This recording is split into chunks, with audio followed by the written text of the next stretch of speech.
important stuff that unifies the religions in these different traditions, and that are part of Father's teaching. So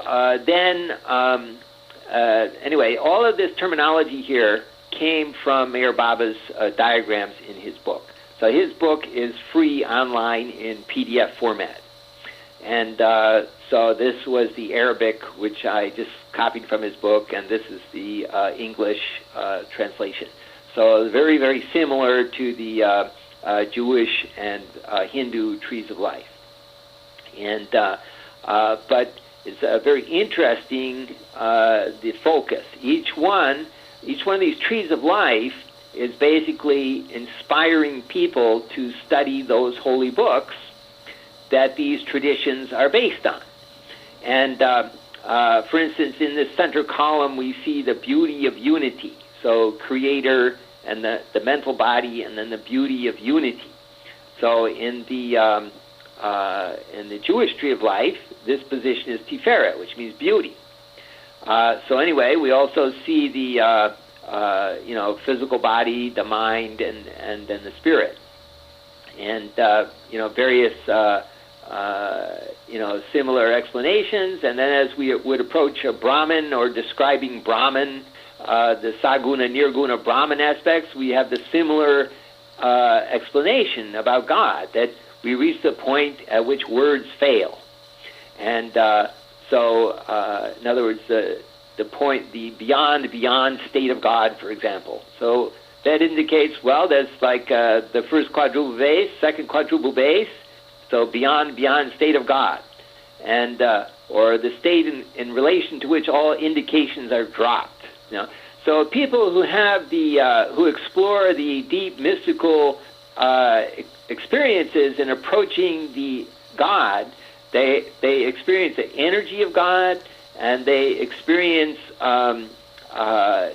parent-child relationship, or they experience being God, or they experience joy of God, but experience things that convince them that God is holy and that life is holy. And these are pursued by persevering through any difficulty in the moment, and taking the godly viewpoint in the moment. And so then this sanctifies that moment. And so these are masters of meditation, masters of mystical states, who in their lifetimes, they had big followings. Meher Baba had a big following, and some people, actually one person said, "Who's the new world teacher?" Went to a medium.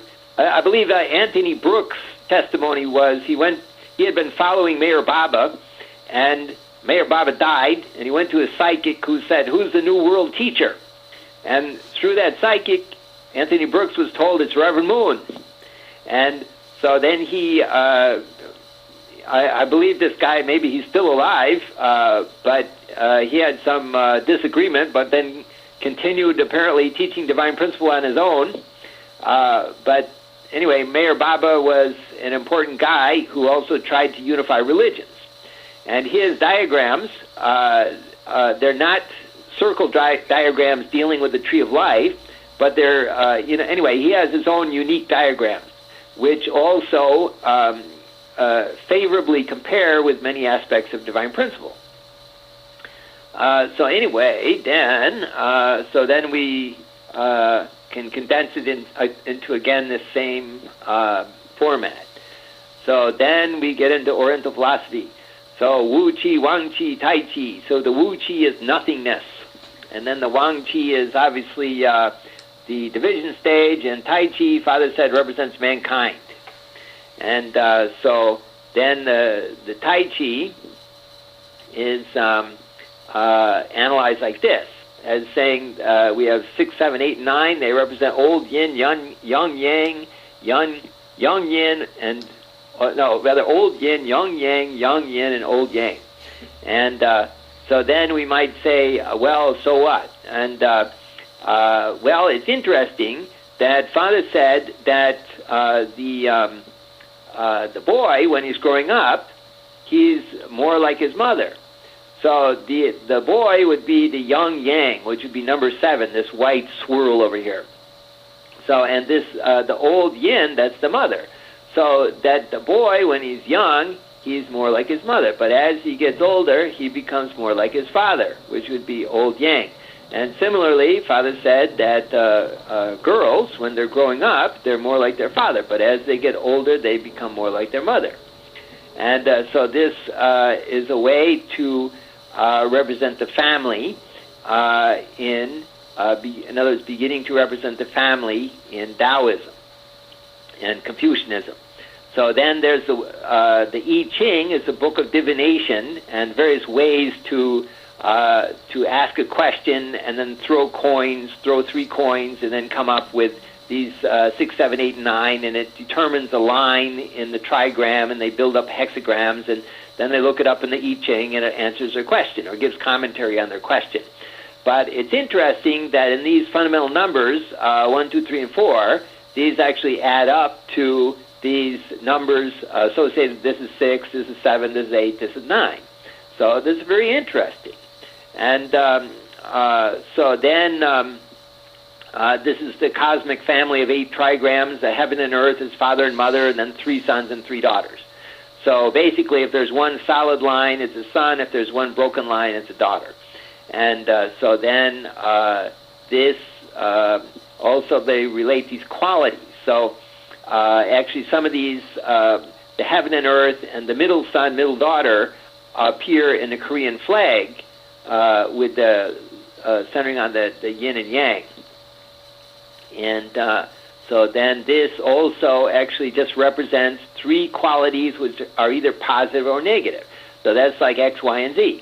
So as soon as we get here and we come to asking a question and throwing coins and expecting the universe to respond to us through the coins, this is talking about probabilities and that nature appearing in probabilities. So this is something like quantum mechanics, and that deals, modern physics and quantum mechanics describe the behavior of particles in terms of probability vectors. And so this is how you would describe like the behavior of shoppers in demographics, for example. And and shoppers are conscious. Human beings are conscious. So this is suggesting that Taoism is looking at the universe as a conscious universe and has the correct quantum mechanical view, and it's expressed in the I Ching. And this is related to that.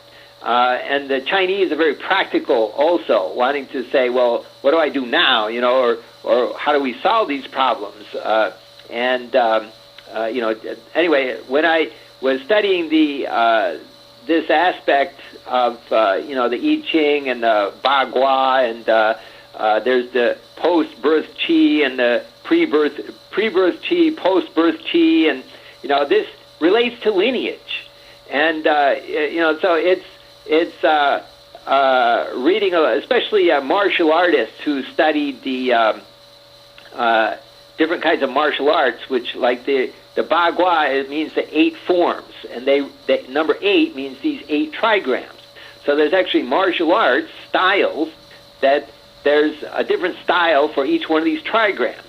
And so they have the understanding of the Qigong, which is controlling the elements of the fire, air, earth, water, metal, and wood, or something like that.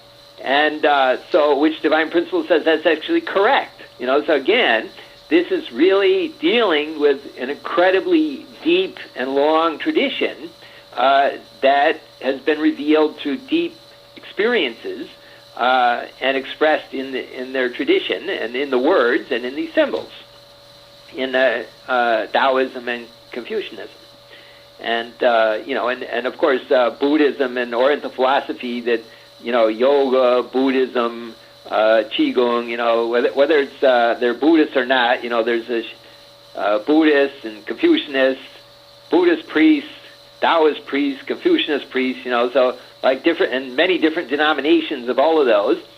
So similar to Hinduism and Christianity and Islam, and there's many different versions. But these symbols, they relate to this tree of life. In the center column, we have the father and mother. And so the Kabbalah looks at this as the masculine aspect of God, this is the feminine aspect of God, this is the daughter of God, this is the son of God. And they're parents of the 3 sons and 3 daughters. And so this is easy to compare with the Jewish tree of life. It compares very well. So then, interestingly, this center circle is what is on the Korean flag. And it might have something to do with the middle way of Mahayana Buddhism, why this appears in the Korean flag. And so anyway, then this comes out like this: love, life, lineage, and conscience. And so this nothingness is described by Ramchandra, for example, as it's not nothing, it's nothingness. It's something's there. And so in Buddhism, that would be the nirvana, or the absolute realm of heart that's the highest level and is unchanging. So in Hinduism, Ramchandra's Raja Yoga, which he called Sahaj Marg, he said there's the central region. And this central region, man has an approach to it. And in that central region is God alone. And man cannot go into that central region because only God can be there. But we can approach God to a state of being as close as humanly possible to God. But there has to be a difference between God and man. Otherwise, you would have 2 people knowing, and there might be a division. So the center can only be occupied by one in order to maintain the stability and harmony of the universe. And so that's this absolute, actually, root of God. So even Meher Baba, Ramchandra, and Father, here's 3 independent authorities that each one say God grew up. So, so here's this reality that God's still there, but he hadn't grown up to be the creator God yet. So, in other words, God of parental heart. God was growing up. So sometimes Father explains that it's natural that human beings would grow up and be selfish as children, would have a selfish stage, because God himself was selfish before he grew up and created, and then lived for his creation. So anyway, then here's the Buddhist one, the 3 bodies of Buddhism, Trikeya. The unchanging absolute of Buddhism is called suchness or thatness. And as Tibet's great Buddhist yogi Milarepa said, altruism leads to enlightenment, whereas selfishness leads to bondage. And altruism is the principle of living for the sake of others. So there's also a quote that in one of these Tibetan Buddhist series, the quote as saying something like this, that if people who don't know that life is for the sake of others don't know anything. So in other words, living for the sake of others and altruism is the most important Buddhist ideal. Nevertheless, Lady Dr. Kim explained that various Buddhists, and we can say similarly Christians who didn't have the right attitude when they're being martyred, if they're thinking, I'm being martyred so I can go to heaven, and they don't go to heaven. And so similarly, Buddhists who are thinking about, I'm going to cut off from all attachments, and because they're illusion, then they begin to be very selfish. And so, in other words, if people can pursue Buddhism and interpret it in a very selfish way. And Lady Dr. Kim told me that actually some of the lowest spirit world is selfish Buddhists who tried to become enlightened for their own benefit. And then went into seclusion and simply cut off from their responsibilities as a human being in their life on the earth, and led a very selfish life. So Buddhism can be interpreted in a very selfish way,